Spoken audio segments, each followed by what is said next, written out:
Welcome.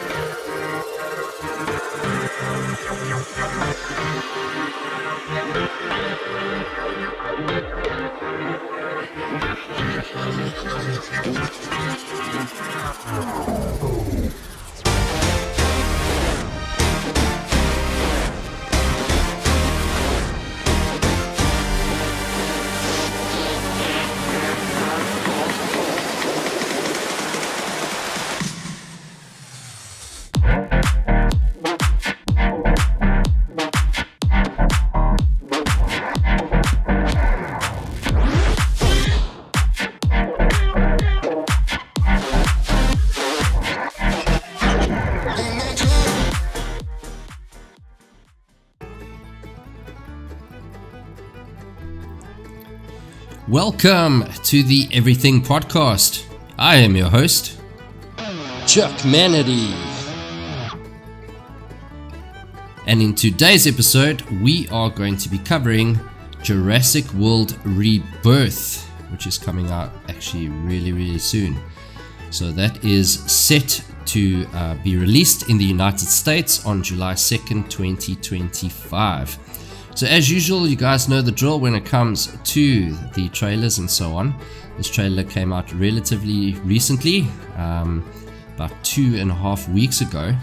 And I've really wanted to chat about this because I wanted to do a perhaps slight comparison, and not speaking about these, but slight comparison and what the big box office is going to be doing in July. So that is obviously Fantastic Four versus Superman versus Jurassic World.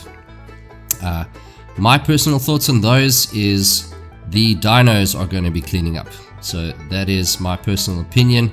Please let me know if you disagree or agree in the comments below. All of those are welcome.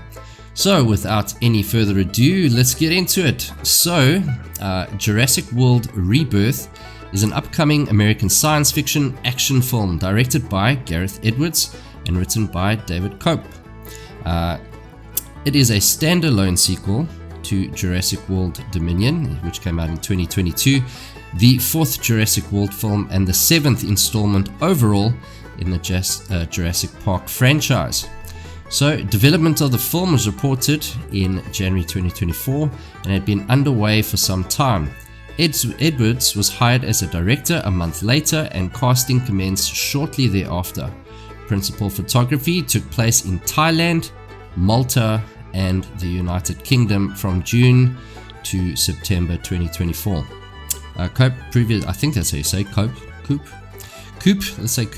Coop previously co-wrote the original Jurassic Park film in 1993, so that's the OG Jurassic Park. If you haven't seen that, do yourself a favor, it's really good. And wrote its sequel, The Lost World, Jurassic Park in 1997. So obviously, when I say obviously, my personal favorite out of those two specifically is the original one. The sequels are fun. Let me just say that. The sequels are fun. The original was the best out of those first ones that came out. As far as the Jurassic World goes, the first one with Chris Pratt was cool. The first Jurassic World.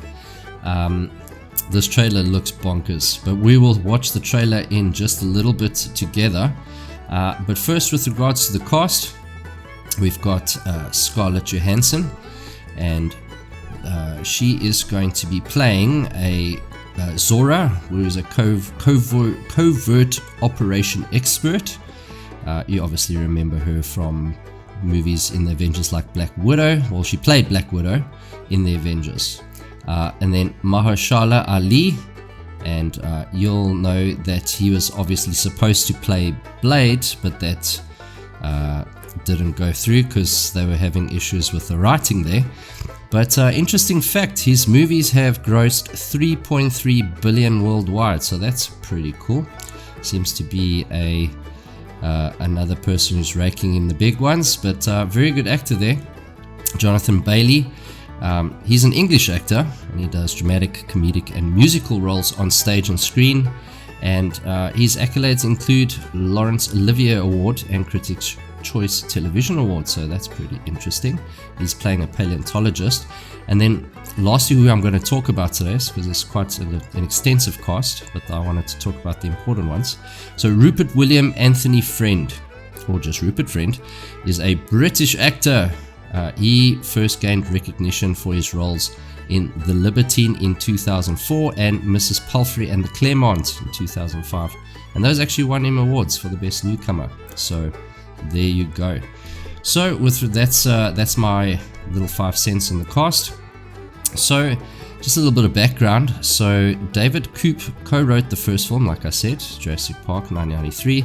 He shared screenplay credit with Michael Crichton. As you would know if you're a bit of a fan of the franchise, he authored the novels, so Jurassic Park 1990, that's when the book came out, and The Lost World in 95. So Koop returned as sole writer on the latter's film adaptation, The Lost World, Jurassic Park 1997, and then Steven Spielberg directed both films and would return for further sequels as an executive producer. So before I get into any of this, so I want to watch the trailer first, and then we'll get into a little bit more stuff. Here's the trailer for Jurassic World Rebirth.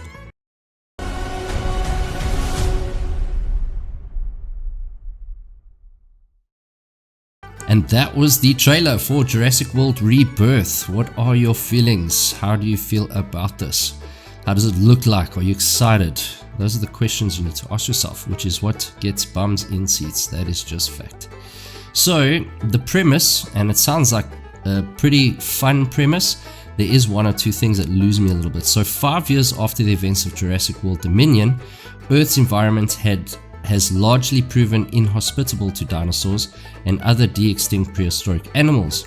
The surviving creatures now reside in remote tropical locales, reminiscent of the environments where they once flourished.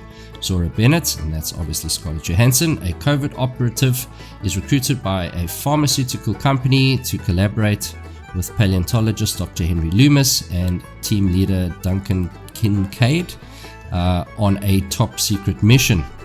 They infiltrate Al St. Hubert, a forbidden island in the Atlantic Ocean, once used by InGen, the bad guys obviously in this, as a dinosaur research facility. The team's objective is to locate the 3 largest remaining prehistoric species from land, sea, and air. The biomaterials of these creatures holds the key to a revolutionary drug capable of saving countless human lives. So this is teased ever so slightly if you watch nicely, or you've watched the trailer right now, but you can see they tease at that when they in that cave in the middle of the cliff. So that's obviously a teaser about that. Along the way, the team encounters a shipwrecked civilian family, because of course they do, and both groups find themselves stranded. That's the way they get children, which seems to be a running theme in Jurassic World and Park, where they're like, you know what's a great idea? Let's get the kids here. Let's make this way more exciting. Which it does, because I mean, who wants to see kids get hurt? So they discover that the island is home to mutated, failed dinosaur experiments that have thrived in isolation for decades, which I'm sure you guys saw. So among them, one of the main antagonists of the film, and get this name, Distortus Rex. So a deformed alien-like mutant Tyrannosaurus Rex with 6 limbs. Only some would, how do you make that firstly? And how do you grow him an extra 2 limbs? T-Rex with 2 long arms. I'm sure you saw that in the trailer. Looks very much like a xenomorph with extra arms / bigger. So that's where I say they lose me on this, because it's getting crazy. It's getting crazy right now. So you don't have a situation where there's just a dinosaur. It's like, okay, cool. No. 6-armed dinosaur that is called the Distortus Rex. So, look, the cinematography looks off the hook. It looks crazy. There is some beautiful shots. Of course, it is filled with CG, as is most big budget films these days. But the way that they shoot and the angles that they catch, and it kind of gets you into it. So, all in all, I would say first trailer, it didn't really get me that excited. However, This trailer 2 that I showed you guys today, which came out about 2 or 3 weeks ago, this one actually got me more excited than the original one, to be honest with you. So you get a little touch of, or taste of, some of the sort of deformed, mutated dinosaurs that are there. There is a scene which replicates, if you can remember from the first Jurassic Park, there's a scene where the velociraptors actually get, or almost get, the kids cornered in what looks like a very, very fancy, like restaurant type kitchen. So there is like a bit of a clawback to that. You know, I don't hate nostalgia, but it's kind of, you know, okay, that's the velociraptor that's been warped. It has a longer neck, and, or not a longer neck, but it's got like more fat in its neck area, so it's got like this weird big neck thing. So yeah, lots of stuff going on, lots of action. It is going to be over 2 hours. I believe it's somewhere in the range of about 133 minutes, around there. So yeah, it's not short, and you know, they can stick the landing on this one. Universal has brought out some decent stuff, and yeah, it's basically Jurassic World versus Fantastic Four and Superman. And as much as I love Superman, and as much as I love the Fantastic Four, yeah, here's my opinion. This one is gonna win. This one is winning July. That is not even a maybe. I would put it, not I wouldn't sell my house for it, but I would put money on it. Let's put it that way. So, what are your thoughts? Who do you think's coming first, second, and third out of those three? So I wanted to chat specifically about Jurassic World, but I wanted to sort of touch on the you know, the sort of summer box office coming up in July. So who do you think first, second, third place? We'd love to hear your thoughts in the comments below, and besides that, do give us a like and a share and all that other fun stuff, and we will see you guys in the next one. Goodbye.